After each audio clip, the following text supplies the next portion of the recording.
We welcome in December, and we welcome in on a Monday, hour 3, professional handicapper Steve Fezzik, sitting sandwiched in between Amal Shaw and Dustin Sweetelson, downtown Las Vegas at the D. We appreciate you, Steve. I know it's a busy time of the year. We're going to get to what's happening. I believe right before Steve sat down on set, he was over at the Circa book where he's got many fans, and he was placing bets because that's what he does. He's a professional handicapper. Pregame.com at Fezzik Sports with 2 Z's and a K on Twitter. And I would encourage you to follow him on Twitter right now because it's about to get really interesting. If you thought Steve Fezzik was spicy before, well, look what's happening. If Jacksonville covers tonight, 8.5 was the number in the contest, Circa Millions. Steve Fezzik will jump up to first place in the contest. We are 13 weeks in. Let's discuss. You're also going to help the bettors understand why if you're betting Monday Night Football today, you're late to the party. But let's back up a little bit and talk about your run that you're on. Congratulations. Thank you. We've gone from a marathon to a sprint, if you will, with 25 games after tonight. So I took the Jags minus the 8.5, which is not going to help anything, because the current line is painted 10, Patrick, and I have no opinion at 10, as is typically the case. And, that's in my notes. There's a myth out there that you can just listen to a whole bunch of content and hear a whole bunch of smart people tell you who they like. And I would argue that the VSiN Invitational, which I did lousy in last year, has pretty much shown how difficult it is to play against one number against settled lines, where you've got a whole bunch of guys that I have every bit of confidence in and I think have tremendous gambling acumen and the like. And bottom line is they're struggling to win because it's really hard to win sports betting against settled numbers. But we'll get to why, and you wrote in your notes, why it's too late to find a good number on Monday Night Football. We'll get to all that, but let's just say there's somebody driving around in Michigan and they have no clue what Circa Millions is. Let's talk about this because it's really exciting. All right, so first off, how many entrants into Circa Millions? And then where are we? How'd you do this week? And where are you in the standing? Let's get to the update. So there's 5,300 entries. It's very similar to the main event, the World Series of Poker, where they crown a champion. And it used to be the Westgate would have the World Championship of Sports Betting. And now the Circa has kind of taken that over as the premier sports book in town. I currently sit in second place with a record of 44, 17, and 3. And I have the Jacksonville Jaguars minus the 8.5. If I get it, I will have the lead. I'll have the chip lead by half a game. That is a hell of a run. Very, very impressive. Now, some of these matchups, obviously you got to pick 5, so it's a lot of games. But if the numbers are comparable to a play you may have taken, if the number's still the same on a Sunday or during the week, do you look to bet those, or are you just strictly focused in on the contest at this point in time? I look at everything. So basically, and by the way, my perspective is completely different than almost everybody else's. I am completely on an island. I look at it, if I select a team in the contest right now, that is almost like an implied, I don't know if it's a $28,000 bet or a $40,000 bet. I mean, it's hitting that point where that's the value of winning it versus losing it.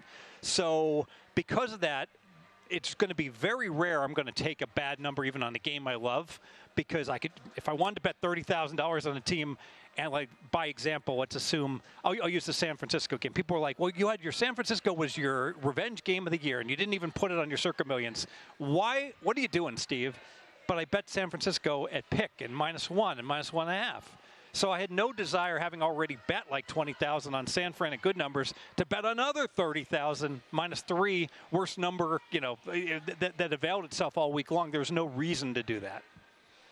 Let's discuss contest strategy. I was talking to our buddy Mike Somich over the weekend, Steve, and we were just going crazy about your opportunity here and how impressive the run is. First off, I would say your run all the way through week 13 to be sitting there essentially in the lead justifies everything, but you still have 5 weeks to go. Correct me if I'm wrong. And what Somich and I were wondering is, you're a numbers guy.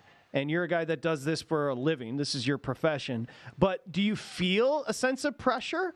Do you think maybe the idea of pressing as you get closer and closer and you're still in the mix? Like, let's talk your strategy on the way out here in Millions. Yeah, I wouldn't use pressure. I would use focus. My level of focus is obviously much higher. You know, my friend the Hitman used to like joke about it. He's like, I decided my 5 picks while I'm on the toilet on Saturday afternoon. I don't even look at it until then because it's a $1,000 entry fee and he's betting $10,000 a game and who cares? Well, now it matters when you have like significant equity and the like and you've got to focus on it. But frankly, one day I'll write a book, but a whole lot of this, Patrick, is like, it just plays itself. It's like I'm going to be on certain teams that come, there's nothing that could possibly change that I wouldn't be playing those teams based upon the marketplace and the numbers at deadline and the like. So I would say 3 of my 5 picks are almost predetermined, but I have done really, really well running like God in that my 6th, 7th, and 8th picks have done terrible. They're the last man out, and my 4th and 5th picks, the last ones in, have done really, really well this year. It's a great point by you. You mentioned 44 and 17. I mean, it's just a staggering number so far. I want to go to something you mentioned because we're on a Monday night game. This is a game that's important to you in the contest. You have the Jaguars tonight, -8.5. Now the line's sitting at 10. You talk about a lot of content providers and these island games, Thursday night game, a Sunday night standalone, Monday night game, and you can listen to them all day long, but you don't necessarily favor them or like them too much. And can you expand upon what it is that you have disdain towards them about? I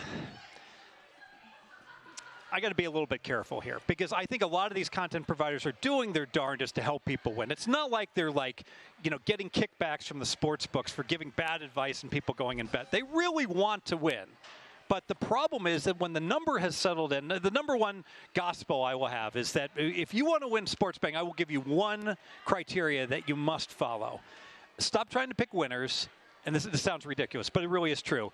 And you want to make bets that not just beat, but beat the closing number by a significant amount. If you do that, I assure you, you will wind up winning. All right? So how am I going to beat the closing number when we're about to close and the line's 10? It's going to be very, very difficult because this should indeed be the closing number. Now, some people are listening like, wow, I'm going to go over to, the recreational books and I think I might get a 10.5. At Golden Nugget or Treasure Island or Win, and I would wholeheartedly agree that if that's your strategy, that's an excellent way to look to take advantage of maybe some soft shops that adhere to recreational bettors, or even first half, you might get a +6.5, even money or +105, etc. But I'll use an example like I'm looking at the Week 14 card. There's 4 cities that are going to have bad weather. From memory, Chicago, Cleveland, Baltimore, Jets. All those games got hammered under. It sounds ludicrous. The week is just starting. Dustin, it's way too late. You need to get on those at 7 a.m. this morning. By noon Monday, you're a dinosaur. So you keep talking about how your regular picks in your betting versus the contest, the strategies are different. Also, the strategy is different with these contests because I'm assuming when it's listed as Fezzik 2, that means you had multiple entries. So can you kind of take us inside how the strategy worked? I'm sure it dictates based on your success, but how did the strategy work out with the entries and you choosing to ride with this one the furthest here? Right. So I have 5 entries, and what I did is that I mix and match them because you don't want to play, a lot of people will play like the same 5, and without going through all the rigmarole and boring people, it's just not correct. You want to diversify as much as you can, so I try to take the whole board the first few weeks and just slap the games that I like against it, trying to diversify. Now, starting in week 2, my best entry got my 5 best. That was consistent. Well, this entry in particular only won 3 out of 5 to start week 1. So it didn't get my 5 best entries, which was good because week 2 I went 4-0-1, which was way better than what I did with my best entry. So at that point it was 7-2-1, and from that point forward, this entry was my best entry, so it got my best 5. So it benefited from getting like my 6th through 10th best picks in week 2. Can you just expand upon, you said try to diversify, what you mean exactly by that? Yeah, so some people will enter 5, like they'll have 5 entries, and they'll take their 5 guest games and like Fezzik 1, Fezzik 2, Fezzik 3, Fezzik 4, Fezzik 5, and they'll take their 5 best, which is without boring everyone, is completely the wrong strategy because there's quarterly prizes and the like. So the last thing you'd want to do is like say, hey, let's say you did that every week, and you're like, hey, I had a 5-way tie for first, second, and third, with my other entries. It makes it much, much more difficult to win the quarterly prize, which is stacked or weighted towards, getting first. Your chances of getting first are much better playing much different cards that don't look at all alike. So that early on then, how many different games would you say you have sprinkled among your entries? Is it like 7 games, 8 games? Not like how many different games? 12 or 13. Yeah, I mean, I'll try to mix and match as much as I can. And the more I look at this, the more important it is, because what happens, the sharps are going to play the line moves for the most part. If the line moves go down the toilet in weeks 1, 2, or 3, and you got an entry that doesn't have them, and you manage to go a 4-0-1 when all of these, pros for the most part are going 1-4, you pick up 3 games. You know how hard it's going to be for them to pick up those 3 games back on you the rest of the year when you're matching 3 of their 5 picks almost weekly? It's going to be very difficult. What's the winner of Circa Millions get, Mr. Fezzik? Let me see. It's called Circa Millions, so it's a million. I thought it was millions, plural. It is not, I'll argue the person that finishes first actually gets screwed, all right? And here's why. Because Derek Stevenson is nice enough to have guaranteed, 6,000 entries, and they're only 5,300, so there's an overlay. There's an overlay of the difference between it, 700 shortfall, but that goes to everyone but the winner. Sharp Money, our buddy Steve Fezzik, professional handicapper. Now, again, when we're talking about the contest, he won back-to-back, kind of like Johnny Chan with the biggest poker tournament in the world. The Super Contest back in the day, Fezzik went back-to-back. However, this has, 5,300 Circa Millions, 5,300 entries. So we've been talking about contests and strategy. We'll get to your notes that you sent over today as well. Speaking of contests, Survivor. So the Survivor contest at Circa is down to 56 contestants with 24 on the Jags. Fez, how many contestants do you think win Survivor this year? 3. Let me walk you through the math. So going into tomorrow, I'm going to assume we got 51 people left now. The purists out there are going to say that's impossible, Fez. It's either going to be 56 or 34, but the Jags win about 80% of the time. So call it 51.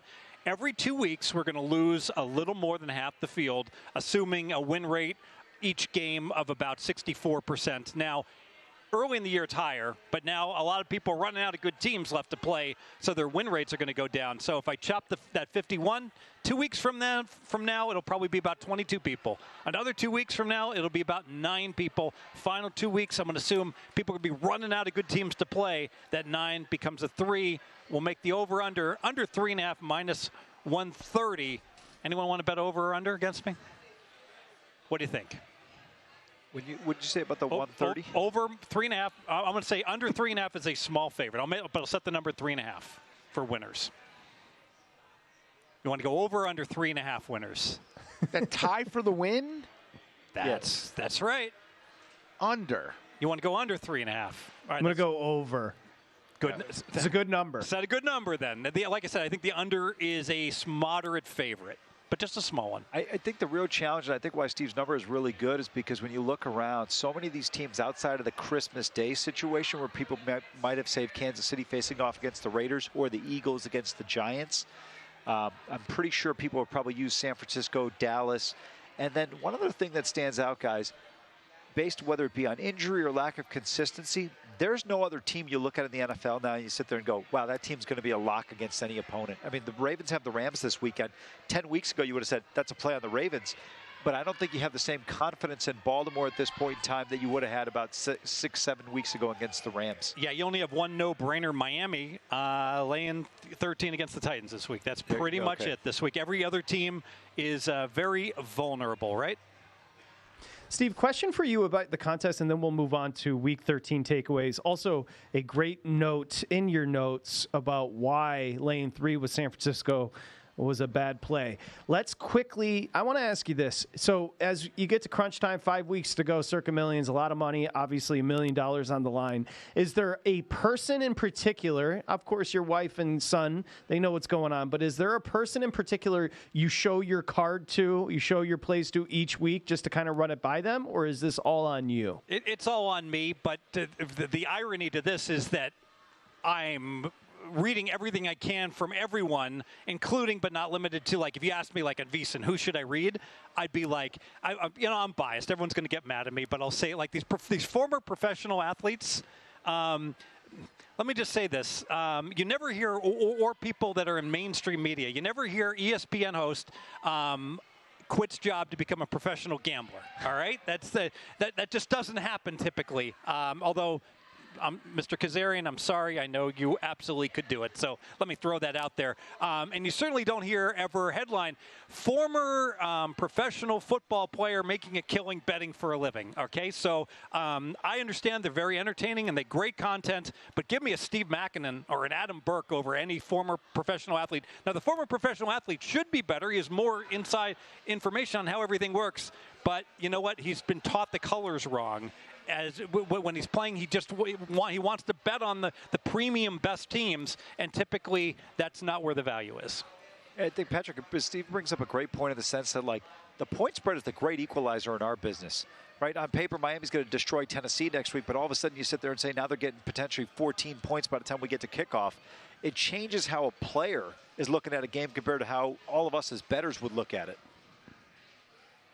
So you mentioned in your notes, let's discuss why San Francisco laying 3 was a bad bet. Now, again, for a general bettor or a new bettor, they'd look and say, wait, the 49ers won 42-19. But, Steve, I think this is a tremendous opportunity for you to teach a little lesson here. If you were laying the 3 with the Niners, that's a no-go. Yeah, so, and full disclosure, I only like talking about bets I win, all right? Don't like talking about bets I lost. So, and I'll give Will Hill credit on this one. He sends me a very innocuous text. He's like, 49ers -1, just without any explanation. This is like late Sunday night. And I'm like, oh, that's right. This is the revenge game. Niners are the best team in the NFL. They lost Purdy last year in the playoffs. They got rolled. Their only touchdown was when, C-Mac ran over somebody. But that's very forgivable because Purdy had to come back in. They didn't have a quarterback. And Philly's going through their gauntlet of 5 straight tough opponents, and their opponents have been short-circuiting like Kansas City, giving away these games. Of course, San Francisco was a good bet at Pick'em and at -1 and at -2. And, of course, if we go back in our time machine, of course, if they replayed, I would lay 3 in a second. I would lay 7, probably, given the way that game played out. But the bottom line is you can't be laying 3 on a game like that. That's a game you got to lay pick, and -1 and -2. Okay, -2.5 is like that's – you should be the last one in at that point. If you laid 3, you're not working hard enough. You're spending too much time on East Carolina and college basketball. You need to be a little more focused to get to these games before those big moves. And everyone that's like, oh, Fez, you have no idea what you're doing. It was a clear-cut right side, even at -3. I could make the same exact case about the Oregon-Washington game. If Oregon had won that game by 30, we'd be like, oh, it was so obvious. Oregon outplayed them the first time they played. They were on the road, and now Oregon's been going up. Washington's been going down. Penix isn't healthy. Washington only has 6 days to prepare. And so if Oregon had won that game by 24, you'd be like, oh, what did it matter? I lay 6 with Oregon or 8 or 10. They were the clear-cut right side, except for they lost the game outright. And it happens. The ball is shaped weird, and these are human beings we're talked about, and there's a certain level of unpredictability and uncontrollable, predictable events that happen with any football game. So when you say it was a bad bet on the Niners, forget the result of the game. Just because the number was at 3 and it was available last Sunday or Monday at -1 or 2. Sharp 5th grader who analyzed this game on Sunday night concludes Niners. There's no other way. So nothing changes. No injury reports. Nothing changes all week long, and it goes to 3. And then people come out and say, I like San Francisco -3. Well, what the heck are you doing all week? What were you doing on Sunday night and Monday, other than screwing around with college basketball? You got to get to those numbers earlier. But just to expand upon that, you talk about this all the time, and I think it's a great point that he brings up, Patrick, which is you should be looking at the games for a week in advance, right? So when the Sunday night lines come out, you have an opportunity to jump on them well before the adjustment or the number settles in. Right. Now, if you're betting 10,000 or 100,000 a game as a syndicate, I understand you can't tip your hand too early because the lines will move. But I would say, and this will be controversial, the numbers just came out for week 14, and people are like, I'm doing my homework early. I'm going to get ahead of the lines. You know what? And I'm going to give this advice. Forget week 14. It's too late. Lines have already moved. Go to week 15. Those lines, those look-ahead lines, are going to show up tomorrow at noon, and they're going to be wrong. They're going to be very, very wrong all week long. I'd focus on week 15 instead of week 14. Safe to say somebody laying, -3 with the 49ers offends Steve Fezzik's sensibilities, which brings me back to years ago. I took away from our conversations, I'm like, I'm convinced that professional handicappers like Steve, they're more concerned about getting the best of the number than winning their bets sometimes.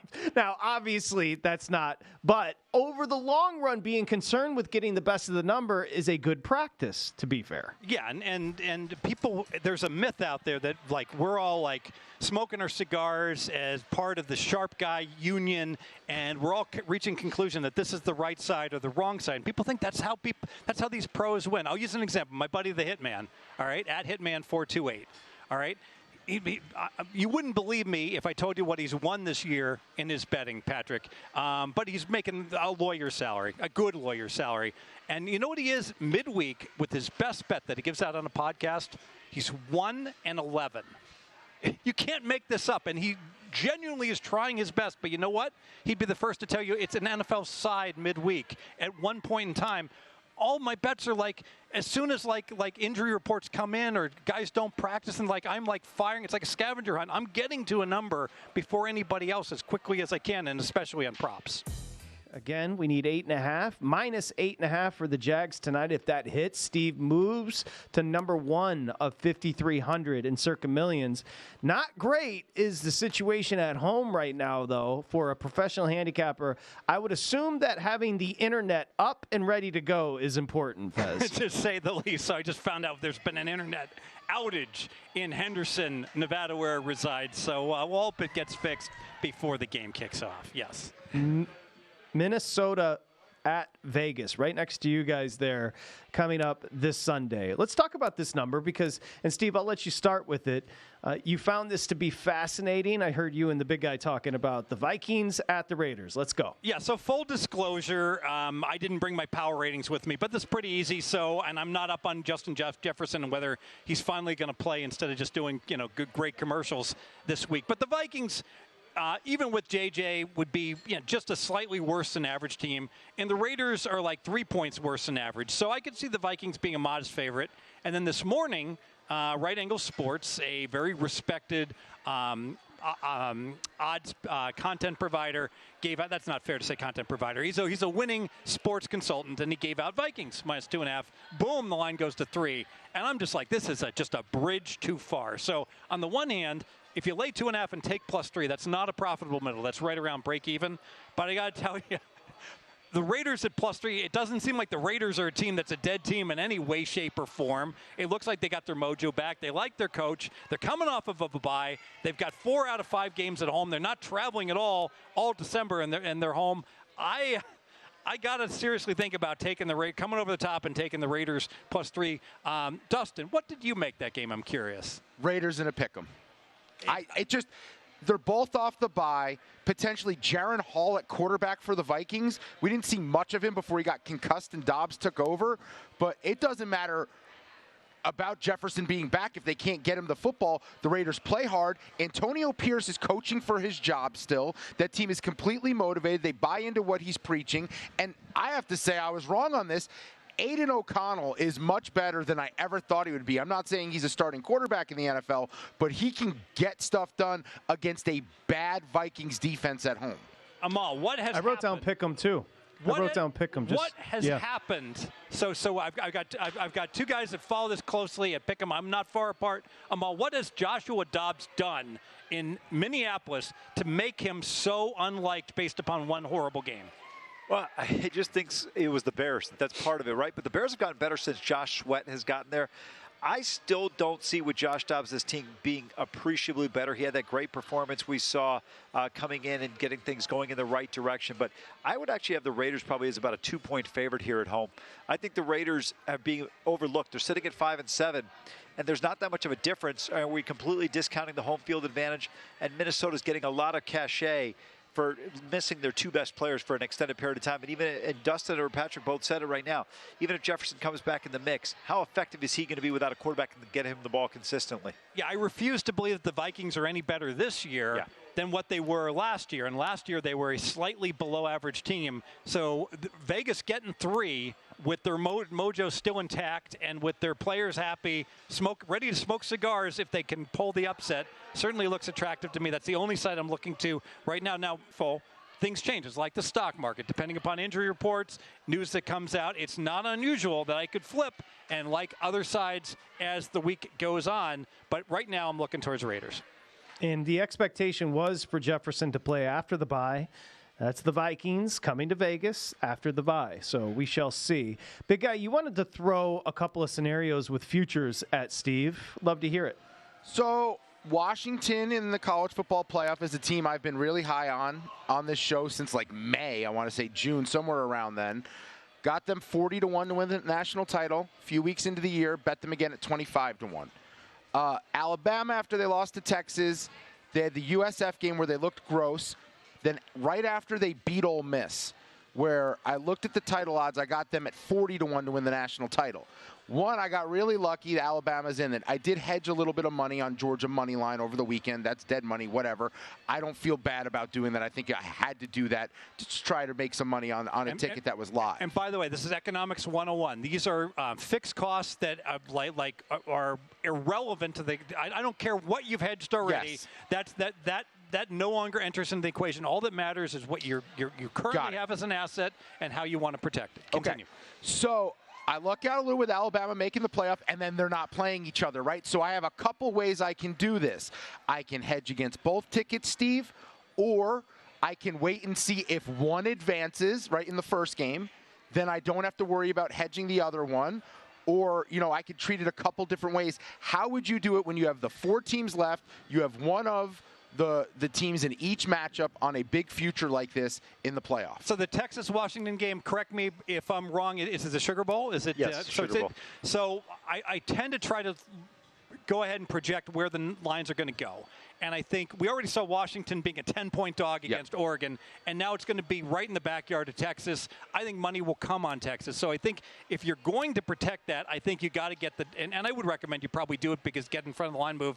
I'd shop for the best money line possible you can get on Texas in the next few days. Hopefully try to find better than a minus 185, which I know is currently out there. But I wouldn't protect the whole thing. So if you've got like 40-1 on Washington, maybe you bet to win, I don't know, 2.5 units. There's no science. Risk like 6 units. Yeah. Risk 7 units, and be sure that you're going to be profitable.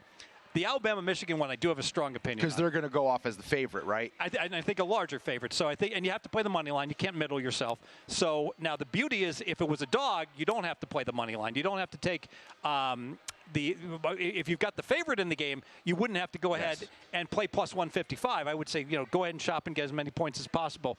Let me address the Alabama-Michigan game because I've seen this movie a zillion times before. And I can tell you, I'm not a member necessarily of the Pro Bettors Union, but they haven't kicked me out either. Whenever there's a Southeastern Conference team playing a Big Ten team in a major bowl game, and that Big Ten team is not Ohio State, none of us want to bet on the Big Ten team, other than possibly Wisconsin, because half of the state travels to watch that team. I have a theory. Call me that crazy uncle guy. My theory is that all the Big Ten teams, it's 10 degrees outside, the weather's miserable, and all of their linemen get out of shape, and they all gain like 12 pounds because it's just hard to stay in shape, whereas in the South, it's a lot easier, and because of that, there's an inherent advantage for the Southern teams. I can tell you I expect money to continue to come on Alabama. So wait, be cool. Michigan probably won't even be favored by post. Shop around. Right at post, you can probably get a Michigan, plus $1.10. So I would bet Michigan at post, and I would bet Texas on the money line right now. Tend to agree with you. I was surprised to see this number open to where it did, just simply based on what the fervor of Alabama has been of late and the way the perception has been. And Patrick, I think it brings up a great point. Right now, sitting at 1.5, I don't think you're that concerned about if you like the Crimson Tide. I mean, you got no qualms going money line here, but I think Steve's right. This thing's going to end up with Alabama being a favorite by the time they get to kickoff. Dustin, do you feel like, do you want to say anything? Do you feel like you have it? Because Steve's brain goes a little fast. No, I do. Are you okay? I was thinking about only hedging maybe one of the tickets because it is still a national title ticket. They still have to win this game and another game. But I can still do this and figure it out. And look, if they both lose, I will then win money there. And then I also have another round in the championship to potentially hedge against the ticket again as well. Now, you said one thing that was very interesting. You said, thank goodness they're not playing against each other. Because then I'd get a guarantee, I know. Right. I'm not so sure. Like, no, maybe I wanted so them Steve, to play each other. I'm going to be annoying right now. Uh-oh. I had a stress-free World Series where I had 80-1 on the Diamondbacks and a bunch of tickets on the Rangers. And I had a stress-free NBA championship because I had the Heat at 20-1 and the Nuggets at 13-1. I don't want to brag, but I had Georgia plus 250, and I had Oregon plus 1,400, and I had the two highest power-rated teams, and I bageled on my two futures. What a good customer I am for Circa. And what were those two futures? Georgia plus 250, Oregon 14-1. Oh, it's like brutal. Willy Wonka. It's like, what about the chocolate? Charlie gets that lifetime supply of chocolate, right? No! He gets nothing. He stole fizzy lifting drinks. He gets no Georgia. He gets no Oregon. You lose, sir. Good day, sir. Steve, just real quick, do you make Alabama the favorite of the four teams? Yes, clearly. Just remind everybody one thing. Oh, no, because of the path. Yes. The Texas path, because they get Washington, makes them the favorite. And then, by the way, the national championship is going to be a home game. It's in Houston. Yeah. Ooh. Yes. Great point. Go to VSiN.com/subscribe to become a VSiN Pro subscriber today.